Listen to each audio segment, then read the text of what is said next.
Hello, and welcome to Prog Review 622. And just talk amongst yourselves. I'm talking about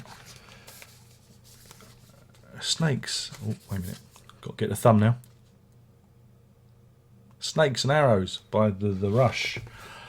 The 18th studio album, released on May the 1st, 2007. And considering I'd already did this video and forgot to turn the microphone on, it's going to be a bit lackluster because I hate doing things again. And it's taken from this box set. There you go. Which is available. There's a link if you're interested in the description. And I get you the Amazon pennies from those sales. So you're kind of helping. I end up buying more records. So it feeds itself. But yes, this is the 18th studio album. It's Snakes and Arrows. Based on snakes and ladders and Buddhism and stuff, and yeah, you know what they're like. That's why there's snakes on the cover and with arrows going through them, and there's a snake and an arrow on the back. What can I say about it? Oh God, it goes on 62 minutes 50 seconds. That's the first problem, and I know there'll be many people out there go, but Darren, you listen to albums like The Lamb or Tales from Topographic Oceans, but they were designed to be double albums. We're at the point now where, in the lifespan of the CD, it was like we're going to just fill it out. The concept of actually creating a cogent, flowing set of songs to make an album, that craft was long gone, and so they just did a big audio poop on a disc and served it up because more is more, and that's why. This was a bind. This one was real.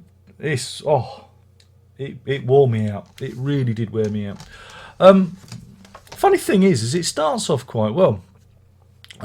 Far Cry, Armour and Sword, and Working Them Angels, I thought were all right. Especially Working Them Angels. It was again. I thought, oh, is this a reference to the next album? Is it a exophoric reference? But yeah, I thought there was they very samey. There's not many. I think there's only a little dribble of Mellotron on here. There's no keyboards as such, though we do have 12-string guitars, mandolin and bouzouki. So they've really upped the game with the stringed instruments. But you don't really get a sense of that. It's more of that kind of heavy guitar sound. Which is done. But this one is a bit more refined. It's not as sludge-like as the Vapor Trails album. This one is a little bit more refined there. But again, I just kind of my focus just kind of disappeared out of my ear after Working Them Angels. It's like, oh, here we go. But what you do get on is you get 3 instrumentals, Main Monkey Business, which I quite enjoyed. I thought it was all right because there was some interesting percussion stuff, like kind of electronic percussion. Might not have been. It might have been just percussion. There was some interesting sound choices and production on there, which I enjoyed. But again, it's not particularly memorable, but I enjoyed it, if you know what I mean. There's also Malignant Narcissism, which is another instrumental, and that got nominated for a Grammy, but I didn't really see why. I didn't think that was as good. And the third and final instrumental, Hope, is the shortest track on the album, and it's all like kind of 12-string guitars, and I was thinking, why don't I do more of this? Because I like this, I'm enjoying this. It's different, different textures. That is the problem with Rush at this point. Is it's all a bit samey. It's all same kind of textures, same kind of guitar sounds, same kind of drumming, same kind of bass. It's all that way along, and I just found it very, very tiresome.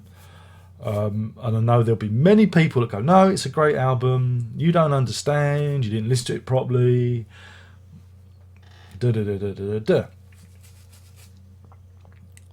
There is probably a decent album in there if you knocked about 20 minutes out of it. Go and do it. Knock some of those tracks out. And structure it around the instrumentals, I say. Maybe open it with an instrumental and just structure the songs and make the instrumentals the bookend. That's how I'd restructure the record, to give it some sort of form. It feels formless, it feels shapeless. And that's what we find with these modern rock albums. It's just like the album as an art form isn't important. Here's a load of bloody songs we've done. No, again, B-sides. Remember when you used to have B-sides? Some of this stuff would have been left off the album for B-sides on the single. You know what I'm saying? And this is what we're saying. This is what we're seeing on these records, is that everything is just thrown on. And I think Rush are better than that. I really do. I think Rush are better than that. And so the last two records, I think, again, I'm not including feedback. I'm talking about studio, proper studio albums, are hamstrung by this notion of just filling a CD. I despise it. I really do. I like the album as an art form. I like the idea of, sitting down and having an album that flows, that there's a structure to it, that there's a purpose and a meaning to it. That's what an album should be, and you just don't see it here. Maybe others will see things differently. I don't know, but I found this album very, very difficult, very tiresome to get through this one. I just thought it was a bit of a long slog, and it wasn't as tuneful. Again, it's not as bad as Vapor Trails. Vapor Trails is the real, that wasn't. But I think with a little bit more care, they could have delivered something a bit more interesting. But hey, that's just my opinion. It means nothing. It is meaningless. Your opinion is far more worthy than mine. I'm just here to entertain and distract you from your impending mortality, remember? I'm here, if you're having a coffee break, just to take your mind off things. So yeah, in terms of a rating, I'm going to give this, he says, oh God blimey, what have we got here? Oh dear. That's a tricky one, that is. That doesn't work. I'm going to give this 3 bravest faces out of 5. That's 3 bravest faces out of 5. And I'm only giving an extra point for the instrumental Hope, which I think, again, Rush should have done more of that. They should have gone down more of that kind of acoustic route, because they're good at it, It's not bad. With a little bit of craft, I think they could have created something. Again, this is it. What annoys me about Rush is the potential. These are talented guys, right? These are very clever guys. It's not like they can't play. It's just they just got stuck. They just got stuck in a groove, and I do think they could have done. Again, it was a lot more. I think there was a lot more experimentalism in their older albums. Even with using the use of keyboards and electronics, and then they just kind of hit the wall. And again, I don't know if it's a reaction to the grunge scene and that kind of rock, guitar-based rock of the time. I don't know, or maybe they just got fed up with the keyboards. I don't know, but I do think that's where that kind of makes what Rush is when they are being a little bit more experimental. And it would have been nice to see more acoustic stuff, but hey, I'm blabbering on.